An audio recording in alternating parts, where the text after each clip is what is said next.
अगर आपसे मैं कहूं कि एयर इंडिया के क्रैश होने का कारण क्या था, अगर मैं आपसे कहूं कि एयर इंडिया क्रैश होते ही क्यों तुरंत फट गया, और अगर मैं आपसे कहूं कि ये सारी जानकारी आखिरकार पता कैसे चलती हैं और ये ब्लैक बॉक्स क्या होता है, सोच कर देखो कि आपको अभी पता चलने वाला है पूरी दुनिया से पहले कि ये प्लेन क्रैश कैसे हुआ और गिरते ही मान क्यों तुरंत फट गया और किस तरीके से ये प्लेन काम करता है, इसके अंदर कैसे क्या मैकेनिज्म को यूज किया जाता है और जब फटते हैं तो किस कारणवश फटते हैं। तो ये बात है 12 जून की, जब बोइंग 7878 ड्रीम लाइनर नाम का एक एरोप्लेन जो कि एयर इंडिया कंपनी का था वो फ्लाइट करने को उड़ा। यहां पर अहमदाबाद से इसने फ्लाइट भरी लंदन के लिए जा रहा था। लंदन जो कि यूके के अंदर यानी कि यूनाइटेड स्टेट के अंदर स्थित है, जो कि कई हजारों किलोमीटर दूरी पर है। अब यहां पर अगर कोई भी एरोप्लेन जब उड़ने की कोशिश करता है तो सबसे पहले वो देखता है कि उसको कितने दूरी पर जाना है। अब जितनी दूरी पर जाना है तो वो उस हिसाब से अपने एरोप्लेन के अंदर फ्यूल लेकर उड़ता है। अब यहाँ पर ये एरोप्लेन जो था वो लंदन की ओर रवाना हुआ था, वो डायरेक्ट जाकर लंदन ही उतरता। अब यहाँ पर जितने भी परिवार बैठे थे तो कुछ इंडिया बनाम इंग्लैंड का टेस्ट सीरीज देखने के लिए जा रहे थे, कुछ परिवार ऐसे थे जो कि पहली बार अपने परिवार को कहीं घुमाने लेकर जा रहे थे। तो अलग अलग कामों की वजह से लोग अलग अलग हर जगह जा रहे थे। लेकिन यहाँ पर जैसे ही ये एरोप्लेन उड़ा, एरोप्लेन उड़ते मान ही बस ज़्यादा से ज़्यादा 59 सेकंड बीते थे, 1 मिनट भी पूरी तरीके से नहीं हुआ था, ये जाकर डॉक्टर के हॉस्टल पर क्रैश कर गया। अब डॉक्टर के हॉस्पिटल वहां पर नहीं था, हॉस्टल था। ये जो बिल्डिंग आप देख रहे हो इसी के पीछे जहां धुआं निकल रहा है। अब यहाँ पर एरोप्लेन जब क्रैश हुआ तो आखिर इतना धुआं निकला भी क्यों? हाँ भाई चलो फटा, लेकिन इतना ज्यादा कैसे? अभी आप जब जानोगे ना कि एरोप्लेन के अंदर होता क्या चीज है और किस वजह से फटता है तो आप जानकर दंग रह जाओगे। यहाँ पर जो डॉक्टर का हॉस्टल था, उस हॉस्टल पर जाकर ये पूरी तरीके से क्रैश करता है उनकी छतों पर। वहाँ पर काफ़ी डॉक्टर भी क्षतिग्रस्त हो जाते हैं और एरोप्लेन के अंदर वो जो 242 लोग बैठे थे, उन 242 में से 241 की तो तुरंत जानें निकल जाती हैं और केवल एक इंसान बचा रहता है। यहाँ पर ये एरोप्लेन आप देख सकते हो साक्षात उड़ रहा है और बस यहाँ से किसी एक लड़के ने इस वीडियो को रिकॉर्ड किया था। जैसे किया नहीं जाता कि भाई मेरे छत से एरोप्लेन जा रहा है, चलो रिकॉर्ड कर ले, इतने नीचे से जा रहा है। लेकिन आगे जाकर क्या हो जाएगा, वो किस तरीके से आग में बदल जाएगी, किसी ने भी नहीं सोचा था। लेकिन हाँ, अब यहाँ पर सारी जानकारी सामने आ चुकी है, क्योंकि जहाँ पर ये क्रैश हुआ था तो कुछ समय के लिए पूरे रोड को, सारे मीडिया को रोक दिया गया था कि यहाँ पर अभी कोई मत आओ, क्योंकि यहाँ पर पूरी तरीके से एम्बुलेंस लगा दी गई हैं और रोड को पूरी तरीके से खाली कर दिया जा चुका है। अब वहाँ पर यार मेरे कुछ दोस्त भी रहते हैं तो उन्होंने बताया कि रोड पूरी तरीके से अभी खाली है, क्योंकि यहाँ पर केवल इंसान नहीं एम्बुलेंस ज़्यादा दौड़ रही है। क्योंकि वहाँ पर अगर किसी की एक भी हड्डी पसली मिलती थी तो उसे हॉस्पिटल लेकर जाया जाता था कि अगर किसी की सांसें या किसी की धड़कन चल रही हो। लेकिन खुदा को कुछ और ही प्यारा था, किसी की सांसें और धड़कन नहीं चल पाई, बस एक इंसान को छोड़कर। अब इस इंसान को पता नहीं क्या था कि किस तरीके से ये इंसान बच गया। आज तक यमराज भी नहीं जान पा रहे कि ये इंसान ऐसा क्या किया था, कौन सी ऐसी इसने पुण्य कर दिए होंगे जो कि ये इंसान बच गया। मतलब 242 लोगों में से यहाँ तक कि पायलट भी नहीं बचा, क्रू मेंबर्स भी नहीं बचे, वहाँ पर बैठे लोग भी नहीं बचे, केवल एक इंसान को छोड़कर। बताया जा रहा है कि ये जहाँ बैठा था तो वो इमरजेंसी वाली सीट थी, क्या पता जब ब्लास्ट हुआ तो वो गेट खुल गया और ये कूदकर वहाँ से बाहर निकल गया। इनसे साक्षात खुद मोदी जी भी मिलने आए, इनको तुरंत हॉस्पिटल भर्ती कराया गया। ये भाई साहब भी इंडिया के थे लेकिन रहते थे यूके के अंदर, आए थे इंडिया अपने परिवार से मिलने। इनका भाई भी जा रहा था उस एरोप्लेन से, लेकिन इनका भाई खोजने पर भी नहीं मिला, क्योंकि इस तरीके से वहाँ पर लोग चले हैं कि अगर हम आपको यहाँ पर वो साक्षात दिखा दें तस्वीर कैसी है ना, तो ये वीडियो बंद हो जाएगी, यूट्यूब बैन कर देगा, क्योंकि ऐसी खतरनाक चीज़ें आप यूट्यूब पर दिखा भी तो नहीं सकते। अब अगर आपको हम डाटा बताने की कोशिश करें तो देखो 242 लोग थे इस प्लेन क्रैश के अंदर, लगभग 169 भारतीय थे, 7 पुर्तगाल लोग थे और 53 ब्रिटिश लोग थे और 1 कैनेडियन था। अब इसमें से कोई नहीं बचा, केवल 169 में से केवल एक इंसान जो कि एक भारतीय था, जो इंडिया मिलने आया था, अपने परिवार से वापस यूके जा रहा था कमाई धमाई के लिए, वही बचा है। वो जा भी नहीं पाया, यहीं पर रह गया।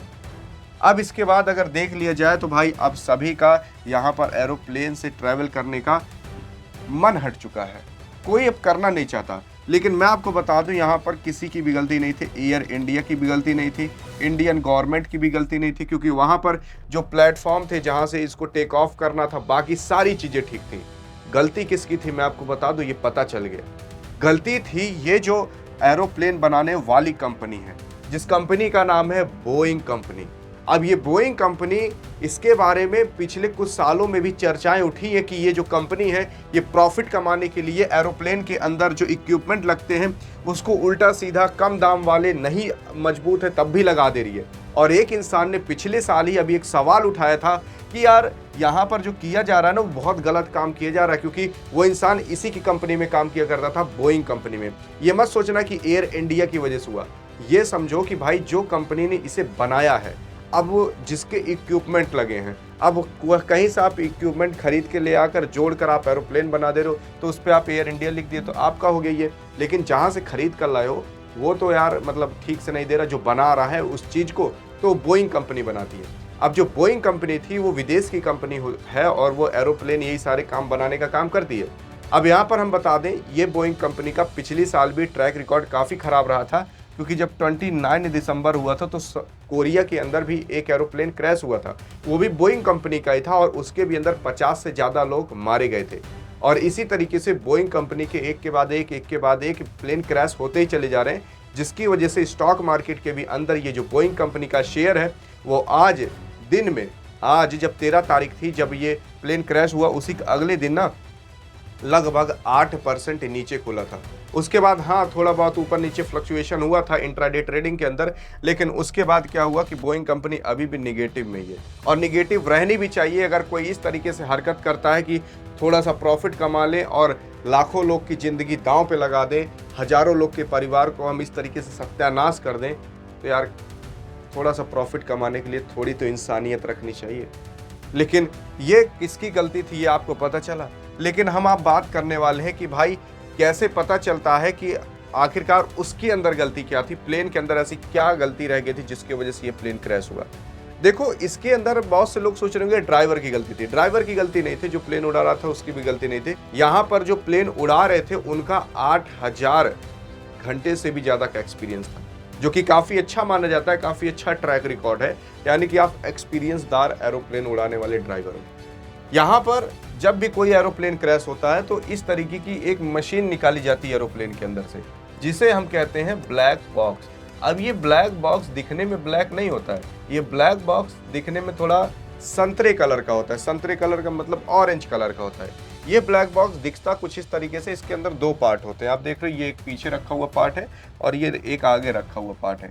इसका काम होता है, काम इसका जानते हो क्या होता है कि एरोप्लेन के अंदर जो भी गतिविधियां हो रही हैं वो सारी गतिविधियों की स्टोर करके रखे रहता है और फिर पता चल पाता है कि भाई यार ये एरोप्लेन जो क्रैश हुआ वो किसकी गलती की वजह से हुआ। क्या ड्राइवर की गलती की वजह से हुआ, क्या एरोप्लेन में कोई कमी थी उसकी गलती की वजह से हुआ, क्या किसी और अन्य कारण की वजह से तो नहीं हुआ, क्या पेट्रोल खत्म मतलब क्या ऑयल खत्म हो गया था, क्या इलेक्ट्रिसिटी नहीं थी, किसी चीज़ की वजह से हो तो वो इन सब का ज्ञान रखे रहता है। क्या इंजन में कोई कमी आ गई थी, वो सब। अब यहाँ पर देखो ब्लैक बॉक्स इसका नाम इसीलिए रखा गया, भले ये दिखता ऑरेंज कलर का हो, क्योंकि जब एरोप्लेन क्रैश होता है तो उसका रंग कुछ इस तरीके से हो जाता है, क्योंकि जब वो पूरी तरीके से जलता है तो ये भी जल जाता है। लेकिन इसको बनाया इतनी मजबूती से जाता है कि ये भले ही जलकर थोड़ा काला हो जाए लेकिन ये कभी टूटता फूटता नहीं, इतनी मजबूती से बनाया जाता है।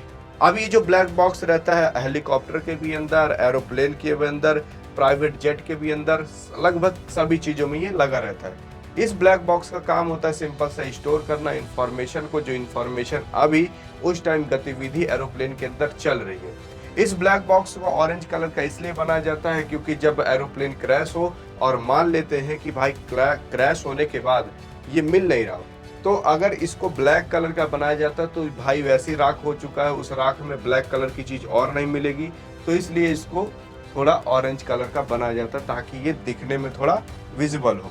लेकिन अब आप बात करते हैं कि यार आखिर ये जो एरोप्लेन होता है ये गिरने के बाद तुरंत इसमें आग क्यों लग जाती है। यार देखो कोई बड़ी बड़ी गाड़ियां होती है, गिरती है तुरंत आग नहीं लगती, हाँ कुछ समय बाद लग सकती है, लेकिन तुरंत आग एरोप्लेन में क्यों लग जाती है।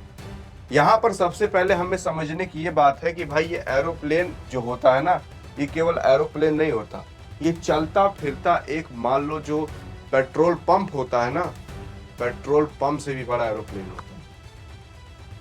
अब यहाँ पर आप जानते ही होंगे कि एक पेट्रोल पंप के अंदर लगभग 1 लाख से 1.5 लाख लीटर तक एक बार में ऑयल स्टोर होता है। 1 लाख से 1.5 लाख लीटर तक। हाँ, डिपेंड करता है कि पेट्रोल पंप की साइज कितनी है, लेकिन लगभग इतने के बीच होता है। लेकिन एक एरोप्लेन के अंदर लगभग 1.5 लाख से 3,20,000 लीटर तक ऑयल को स्टोर किया जा सकता है। और ये ऑयल जानते हो कहाँ स्टोर होता है?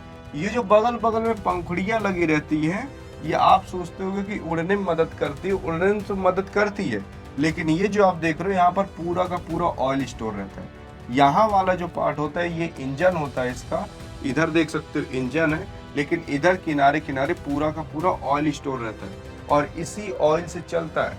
अब इधर भी बैलेंस बना रहे और इधर भी बैलेंस बना रहे, इसीलिए दोनों तरफ इसको स्टोर किया जाता है और दोनों तरफ इंजन लगाए जाते हैं और बराबर वेट के सारे चीजें सभी एक इक्वल वेट की होती है ताकि हल्का सा भी डिसबैलेंस ना हो। अब वहाँ देख सकते हो फ्यूल रिजर्व लिखा है और यहीं पर ही फ्यूल रिजर्व होता है। अब यहाँ पर जो अहमदाबाद से लंदन की ओर ये जा रही थी, डिपेंड करता है कि भाई ऑयल कितना होगा। अब देखो ये भी डिपेंड करता है कि जो एरोप्लेन था वो कितने साइज का था। अगर ज़्यादा बड़ा एरोप्लेन है तो उसमें ज़्यादा ऑयल स्टोर किया जा सकता है और छोटा एरोप्लेन है तो उसमें कम ऑयल रिजर्व किया जा सकता है। यहाँ पर ये जो एरोप्लेन था ये भाई काफ़ी बड़ा एरोप्लेन था और काफ़ी उम्दा किस्म का एरोप्लेन था। ये जल्दी क्रैश नहीं होते, जो भी क्रैश हो गए भाई 11, 10, 12 साल हो गए, कभी तक ऐसा एरोप्लेन क्रैश ही नहीं हुआ। लेकिन हाँ, यहाँ पर ये जो एरोप्लेन था ये जा रहा था लंदन की ओर। अब लंदन की ओर जाने का मतलब आप काफ़ी दूर जा रहे हो। ये जो लंदन है आपको हम बता दें लगभग 6,841 किलोमीटर दूर है और एक एरोप्लेन जब एक बार चलता है ना अपनी फुल पोटेंशियल में हो जाता है तो 1 किलोमीटर जाने के लिए 12 लीटर फ्यूल लेता है। अब आप खुद सोच कर देखो कि 1 किलोमीटर जा रहा है तो उसको 12 लीटर फ्यूल चाहिए। यहाँ पर जो मोटर बाइक होती है वो 1 लीटर के अंदर 40-50 किलोमीटर चली जाती है, लेकिन अब एरोप्लेन के अंदर और मोटर बाइक के अंदर काफ़ी बड़ा अंतर है। लेकिन अब आप ये सोच कर देख लो एक बार कि भाई अगर इतना तेल वो ले रहा है और ये जब टेक ऑफ करती है ना तो और तेल लेती हैं, जब ये इंजन स्टार्ट ही होती है तभी कई सारे लीटर ये तेल खा जाती हैं। सिंपल से आपको एक चीज करना है कि भाई ये जितना किलोमीटर है उसको 12 से मल्टीप्लाई करके उसमें लगभग 1,000 लीटर और तेल जोड़ लेना। 1,000 क्या, लगभग 10,000 लीटर और तेल जोड़ लेना, क्योंकि कुछ तेल रिजर्व में भी रखे जाते हैं कि भाई अगर ख़त्म हो गया तो इसको हम इस्तेमाल कर सकते हैं। तब आपको पता चलेगा कि इसके अंदर कितना तेल होगा। भाई ये चलता फिरता एक पेट्रोल पंप से भी ज़्यादा था। अब आप सोच कर देखो कि जब हम एक पत्थर कहीं मार देते तो उसमें से चिंगारी निकल आती है और यहाँ पर पूरा का पूरा एक इतना बड़ा टन का एरोप्लेन जो हल्का सा भी कहीं क्रैश हुआ तो वहाँ चिंगारी क्या तुरंत आग लग जाएगी, इतना तेज घर्षण बल पैदा होगा। और इसी वजह से जैसी हल्की से भी चिंगारी पा जाता है ये जान जाओ एक पूरा का पूरा पेट्रोल पंप भी ब्लास्ट हो गया और इसके अंदर जितने लोग हैं उनके बचने के चांसेस कितने होंगे। ये कहीं से खुल तो सकता नहीं कि आप इसे खोलकर तुरंत बाहर भाग लो। ये बस और ट्रेन तो है नहीं कि किसी भी डिब्बे से आप बाहर निकल जाओ। ये एरोप्लेन है, खुलता नहीं है। अंदर आग है तो सबको भस्म करके ही मानेगी और इसी की वजह से जब एरोप्लेन में आग लगती है तो एक ही बार में ये ब्लास्ट हो जाता है और इतनी तेजी से उसमें से आग निकलती है। अब यहाँ पर देख सकते हो ये जो आदमी है ये पंखुड़ी के अंदर देख रहे हो ऑयल भर रहा है। यहीं से ऑयल इसके अंदर भरा जाता है और इसके काफ़ी अलग अलग मैकेनिज्म होते हैं काम करने के। अब ये पंखुड़ी कितनी बड़ी है, कितना ऑयल स्टोर करेगी, डिपेंड करता है कि वो एरोप्लेन की साइज़ कितनी है। यहाँ नीचे देख सकते हो यही होता है इसका इंजन और यही इंजन काम करता है और इसी की वजह से उड़ता है। इस पंखुड़ी का एक और काम भी होता है, इसको इस स्ट्रक्चर में बनाया जाता है कि जब यहाँ से जब ये उड़ने का कोशिश करती है और जब ये उड़ती है तो ये हवा को चीरते हुए और हवा को उस आकार में कर देती है ताकि इसको उड़ने का एक ढंग मिल सके और वो उस रफ्तार में भी उड़ सके। तो ये पंखुड़ी काफ़ी ज़्यादा मदद करती है। यहाँ पर आप देख सकते हो उड़ते हुए इसे। अब यही वो पंखुड़ी है जहाँ पर सारा ऑयल स्टोर होता है और उसी के साथ साथ अब बात करते हैं कि भाई जब ये क्रैश हो जाती है तो क्रैश होने के बाद आखिर सारी इन्फॉर्मेशन निकलती कैसे है। आप ये तो समझ गए कि यार कैसे ये क्रैश होती है तो तुरंत आग लग जाता है, लेकिन जब क्रैश होने के बाद इंफॉर्मेशन कैसे निकाली जाती है, किस वजह से ये क्रैश हुआ, तो उसके लिए इस्तेमाल किया जाता है ब्लैक बॉक्स। ब्लैक बॉक्स कुछ इस तरीके से काम करता है। इसके अंदर दो पार्ट होते हैं, एक आप यहाँ पर साक्षात्य पार्ट देख सकते हो, दूसरा पार्ट यहाँ पर देख सकते हो। इस वाले पार्ट का नाम रहता है CVR और इस वाले पार्ट का नाम रहता है FDR। अब अगर हम FDR और CVR की बात कर लें, लेकिन उससे पहले आपको ये समझना पड़ेगा भाई, ये जो आपका ब्लैक बॉक्स इन दोनों को मिलाकर बनता है ब्लैक बॉक्स। अब ये ब्लैक बॉक्स ब्लैक कलर का तो नहीं दिखता तो ये ऑरेंज कलर का है, लेकिन ब्लैक बॉक्स इसलिए कहा जाता है क्योंकि आपको पता है कि जब आग लगेगी तो ये भी ब्लैक कलर की होने वाले हैं। यहाँ पर आप देख सकते हो जो ब्लैक बॉक्स रहता है ये 1100 डिग्री सेल्सियस की गर्मी तक को झेल सकता है। यानी कि अगर आग लग गई तो अगर 1100 डिग्री सेल्सियस के ऊपर कहीं सेल्सियस गया तब कहीं ये थोड़ा बहुत क्षतिग्रस्त होगा। इसके बाद देख सकते हो कि अगर भाई अगर इसको 1 महीने तक पानी के अंदर भी डाल दो तब भी ये 6000 मीटर अंदर तक रह कर भी ये सिग्नल दे सकता है। और 1 मंथ काफ़ी ज़्यादा होता है, कभी कभी 1 महीने, कभी कभी 3 महीने तक भी ये सिग्नल भेजता रहता है। लेकिन अब बात करें हम FDR के बारे में, तो FDR आप देख सकते हो इसका काम होता है कि जितनी भी चीज़ें हो रही हैं फ्लाइट के अंदर उसको रिकॉर्ड करने का। टेक्निकल फ्लाइट जो जो डाटा होता है उन सबको रिकॉर्ड करता है। डाटा का मतलब जैसे टेम्परेचर हो गया, कितने एल्टीट्यूड पर उड़ रहा है, कितनी स्पीड से उड़ रहा है, और भी ऐसी कई सारी चीज़ें होती हैं जो एरोप्लेन के अंदर, उन सभी चीज़ों को रिकॉर्ड करने का रिकॉर्ड करता रहता है। यानी कि अब जब इसको निकाल लिया जाएगा तो ये पता चल जाएगा कि भाई उस टाइम इसकी स्पीड कितनी थी, कितनी ऊपर से उड़ रहा था, क्या चीज़ था, मतलब ये सारी चीज़ें पता चल जाएंगी। वो किससे पता चलेंगी? आपके FDR से। अब उससे पहले हम ये बता दें कि ये जो ब्लैक बॉक्स रहता है ये आपके जो एरोप्लेन होता है उसके आगे वाले पोर्शन में नहीं लगा रहता, इसको पीछे वाले पोर्शन में लगाया जाता है। पीछे वाले पोर्शन में इसलिए लगाया जाता है क्योंकि एरोप्लेन जब भी क्रैश होता है तो सबसे पहले उसके आगे वाले पोर्शन ही क्षतिग्रस्त होते हैं। कभी कभी पीछे वाला पोर्शन आप देखते हो बचा रहता है, जैसे कि आप यहाँ पर देख सकते हो। ये जो आप इमेज देख रहे होगे कि यहाँ पर जाकर ये हॉस्टल के ऊपर ये जो एरोप्लेन था, जब ये हॉस्टल के ऊपर जाकर फटता है तो इसके पीछे का पोर्शन थोड़ा सा बाकी रह जाता है। तो वही पीछे का पोर्शन अगर बाकी तो वहाँ से ब्लैक बॉक्स निकाला जा सकता है, क्योंकि जो पीछे के पोर्शन होते हैं उनको जल्दी से क्षतिग्रस्त करना काफ़ी मुश्किल हो जाता है। लेकिन अब अगर हम बात करें भाई CVR की, तो CVR जो रहता है वो कॉकपिट में लगा रहता है। कॉकपिट का मतलब होता है कि ये जो आगे वाला पोर्शन होता है ना आपके एरोप्लेन का, इसी कॉकपिट कहते हैं, जहाँ पर पायलट लोग बैठे रहते हैं। अब ये जो कॉकपिट होता है इसका काम होता है कन्वर्सेशन जो हो रही है पायलट के अंदर, दोनों पायलट जो कन्वर्सेशन कर रहे हैं उसको रिकॉर्ड करता है। क्रू मेंबर के जो भी कन्वर्सेशन हो रहे हैं उनको रिकॉर्ड करता है। और एयर ट्रैफिक मतलब क्या कहीं चिड़िया तो नहीं आ गई या कोई एरोप्लेन तो नहीं आ गया, उसको भी ये रिकॉर्ड करने का काम करता है। और भी ऐसे कई इसके सारे काम होते हैं जो कि रिकॉर्ड करने का काम ये लोग करते हैं। उसके अलावा इन दोनों का काम ये भी होता है कि भाई एरोप्लेन का इंजन है उसके अंदर कोई कमी तो नहीं आ गई, उसको भी रिकॉर्ड करने का काम ये करते हैं। यानी कि सिंपल सी बात है, अगर आप ब्लैक बॉक्स निकाल लिए तो उससे आप पूरी की पूरी जानकारी निकाल सकते हो कि आखिरकार एग्जैक्ट हुआ क्या होगा उस टाइम एरोप्लेन के अंदर जिसकी वजह से क्रैश हुआ। क्या किसी टेक्निकल कमी की वजह से हुआ था, क्या किसी और अन्य कारण की वजह से हुआ था। अब आप यहाँ पर देख सकते हो ये भी आपका ब्लैक बॉक्स है। ब्लैक बॉक्स की ये जो आगे वाला पोर्शन है इसका भी एक काम होता है जिसका नाम ULB है। इस ULB का काम होता है कि भाई अगर ये पानी के अंदर चला गया ब्लैक बॉक्स आपका, कभी कभी क्रैश हो जाते हैं समुद्र के अंदर, तो पानी के अंदर भी है तब भी 30 से 90 दिन तक ये सिग्नल भेजता रहता है कि ब्लैक बॉक्स यहाँ पर अभी स्थित है। और इसी ULB को इसी वजह से यहाँ पर लगाया जाता है। और आप देख सकते हो यहाँ पर आप कॉकपिट होता है जहाँ पर लोग बैठे रहते हैं पायलट, और इसके पीछे के पूरा एरोप्लेन होता है और इन्हीं सारी चीज़ों की कन्वर्सेशन यहाँ पर जितने भी डाटा फीडें हो रही हैं इन सबको भी रिकॉर्ड करता रहता है। आपका एक ब्लैक बॉक्स लगभग 88 चीज़ों को एक साथ में रिकॉर्ड करता रहता है। 88 चीज़ों में लगभग पूरा का पूरा एरोप्लेन का ना पुर्जा आ जाएगा।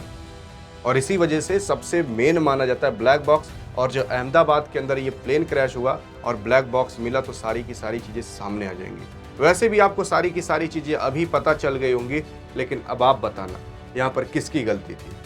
क्या भारत की गलती थी या उस कंपनी की गलती थी जिसने एरोप्लेन बनाने का काम किया था। और हमें इंसाफ चाहिए और आप भी ये ठान लो कि आपको भी इंसाफ चाहिए। इस वीडियो को इतना फैला दो ताकि भारतीय सरकार तक पहुंचे और भारतीय सरकार और बाकी जितने भी देश के नागरिक मरे हैं वो सब आकर यहाँ पर आवाज़ उठाएं उस कंपनी के खिलाफ और हमें इंसाफ चाहिए, क्योंकि भारतीय इंसान भी मरे हैं और दूसरे मुल्क के भी इंसान मरे हैं। बाकी बस और कुछ नहीं बोलना चाहूँगा। तब तक के लिए जय हिंद, जय भारत।